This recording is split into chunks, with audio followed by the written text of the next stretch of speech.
covoiturer. 13h, 14h. Europe 1, 13h. Avec Céline Géros sur Europe 1, il est 13h19 et décryptage de l'actualité, Céline, de ce mardi 10 décembre avec vos deux chroniqueurs, le chroniqueur politique Jean-Claude Dacier et l'écrivain essayiste Paul Melun. Bonjour. Bonjour. Ravi de vous retrouver, on est mardi. Nous aussi. Bonjour Et Céline. on ne s'ennuie jamais. Vous avez vu cette actualité ? Ah ben là, ça fait quelques mois maintenant qu'on s'ennuie plus. Elle est riche une fois encore aujourd'hui avec cette coalition que cherche le président désespérément. Le casse-tête pour former ce gouvernement d'intérêt général se poursuit. Emmanuel Macron réunit donc tous les partis à 14h pour une grande consultation, exception faite de LFI et du RN.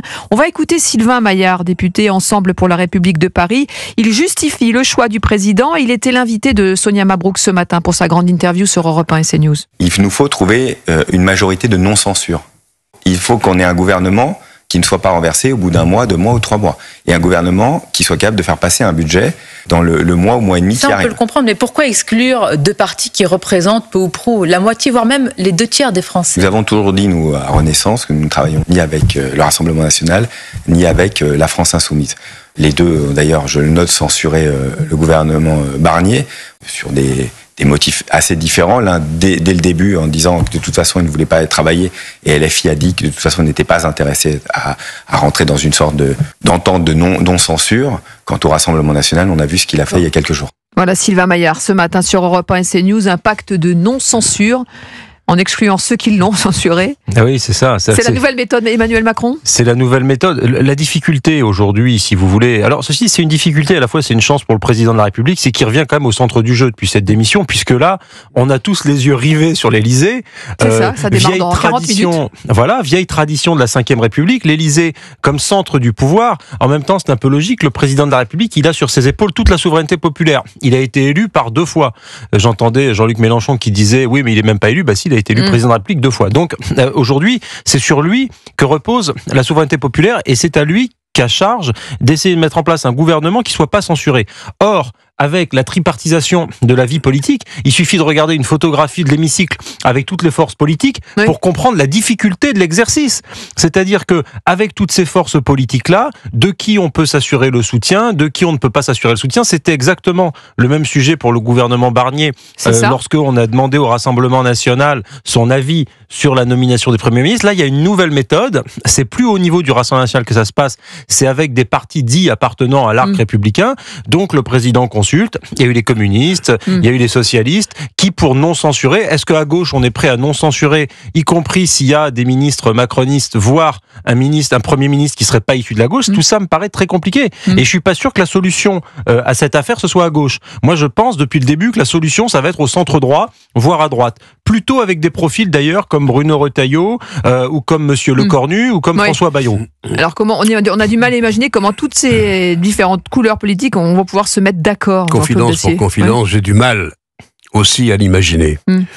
Alors c'est une espèce Alors on nous dit qu'il pourrait se mettre au moins d'accord techniquement sur le budget. Mais ce matin, ça déjà c'est pas rien. Voilà, mais c'est pas rien parce qu'il y a des choses dans le budget qui étaient prévues par Barnier qui ne le sont plus aujourd'hui, les agriculteurs et puis beaucoup d'autres choses dont on ne parle plus. C'est une espèce de, alors c'est une vieille histoire parce que Macron a déjà fait ça un certain nombre de fois. C'est une espèce de retour du en même temps. C'est-à-dire que la gauche et la droite sont invités à regarder, s'il est possible, à minima, de trouver un petit quelque chose. Non, j'y crois pas, franchement. Quand je lis les déclarations des uns ou des autres, alors, il semble que LFI, Mélenchon ait été convié, mais qu'il ait refusé d'y aller. En revanche, le Rassemblement National qui a censuré, c'est vrai qu'il porte une responsabilité incontestable dans laquelle nous sommes, la situation dans laquelle nous sommes aujourd'hui, en ayant mêlé ses voix avec celle de Mélenchon. Marine Le Pen, à mon avis, a pris un risque inutile et idiot. Mais c'est son problème et c'est sa responsabilité et non la mienne. Néanmoins, je suis d'accord avec vous deux. Je vois pas comment, sur les retraites, sur beaucoup d'autres points, sur le pouvoir d'achat et autres, on peut bâtir une politique commune, même à minima. Mais ça veut dire quoi, minima? Dans la situation actuelle du pays, c'est pas une politique à minima qu'il faudrait.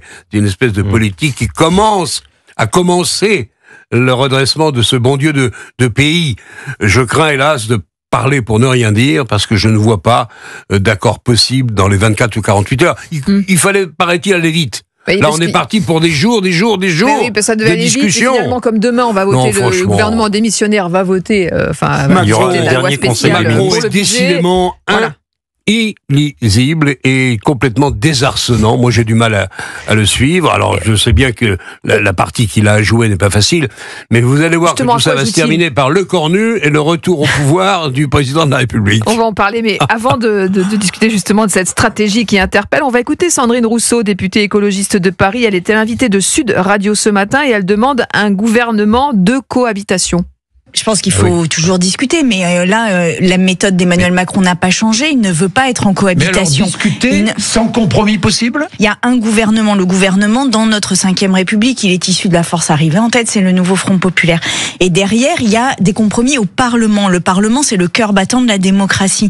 Et oui, on propose des textes issus d'une ligne politique. C'est fondamentalement le mandat qui nous a été donné au moment de notre élection. Et derrière, dans l'Assemblée nationale, on respecte le vote de tous les Français, y compris ceux qui ne sont pas d'accord avec nous, en trouvant les compromis.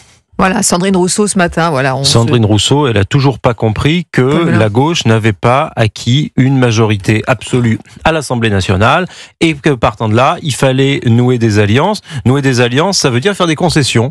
Et que quand j'entends les déclarations de Sandrine Rousseau ou de Marine Tondelier qui ne sont prêtes à aucune concession, qui veulent un Premier ministre de gauche, une politique de gauche, de préférence celle du NFP, parce qu'il y a quand même plusieurs gauches accessoirement, pas la gauche de Bernard Cazeneuve, la gauche du NFP, ces positions politiques-là, et seulement avoir les députés macronistes qui, eux, en silence, ne voteraient pas la censure et accepteraient ce gouvernement-là, je me dis dans quel monde elle vit. Ça se passera évidemment pas comme ça. Et je crois d'ailleurs que les positions de Madame Rousseau sont assez minoritaires idéologiquement dans le pays et qu'elle n'est pas plus fondée à imposer ses vues au gouvernement que, par exemple, les 11 millions d'électeurs du Rassemblement national qui ont aussi une légitimité, que les électeurs de LR, que les électeurs du macronisme. La question qu'on peut se poser aussi, c'est en organisant ces réunions Tupperware. Enfin, je dis ça, c'est parce que c'est fermé. Hein, Il n'y a rien à vendre. Il y a rien à C'est vendre, désagréable comme approche. Non, mais je dis ça, c'est parce qu'on a l'impression que les concertations se multiplient. Oui, et qu'à c'est chaque vrai fois, que c'est on pas tourne la en première rond. fois, Voilà, c'est ça, vrai, on c'est commence vrai. à avoir l'habitude avec ce Premier ministre qui n'arrive jamais. Il n'y a plus alors qu'il grand-chose veut aller avant, vite. le président, c'est ça son problème. La question, c'est on se demande, est-ce qu'il a vraiment envie que ça marche ? Est-ce qu'il n'a pas envie de prouver ça, justement il y a une que chose- rien ne marche à part lui ? Il y a un procès qu'on peut pas faire à Emmanuel Macron, ce serait qu'il fasse tout ça pour que ça ne marche pas, puisque lui-même, d'ailleurs, à supposer qu'il raisonne sur son intérêt, mais moi j'espère et je pense qu'il raisonne aussi pour l'intérêt du pays. Lui, ce qu'il veut, c'est de la stabilité, c'est faire la stabilité jusqu'à 2027, et de préférence sans qu'on le pousse à la démission. Au moins qu'il passe l'hiver. Après février-mars, on peut remettre ça encore une fois. Mais moi, alors moi je ne crois pas du tout. Moi, je ne crois pas du tout à la thèse de la démission du président de la République. Je sais que ça et là, certains appellent à sa démission. J'y crois pas du tout. Et je crois que là, l'enjeu maintenant, c'est de créer un gouvernement qui va durer plus longtemps que celui de Michel Barnier. C'est pour ça qu'il faut quand même un peu prendre son temps et voir avec les protagonistes et les forces en présence dans quelle configuration un gouvernement est le plus susceptible de ne pas être censuré. Et comme disait Jean-Claude, la partie n'est pas jouée. C'est pas une mince affaire pour le président de la République, parce qu'avec un Parlement aussi fragmenté, c'est très difficile d'avoir un gouvernement qui soit pas sous le coup de la censure. Et dans 30 minutes, pile poil, ça va démarrer à l'Elysée, cette grande consultation avec tous les partis. Et justement, le NFP est-il au bord de l'implosion ? Pourquoi ? Parce que le PS, emmené par Olivier Faure, semble ouvert au compromis, est invité d'ailleurs à discuter. Peut-il rejoindre cet arc républicain voulu par Macron ? La social-démocratie peut-elle jouer un rôle véritablement pivot dans cette séquence ? Eh bien, on va en parler dans quelques instants avec vous. À tout de suite. Dans quelques instants, c'est Il est dommage. 13h27, vous écoutez Céline Géraud sur Europe 1.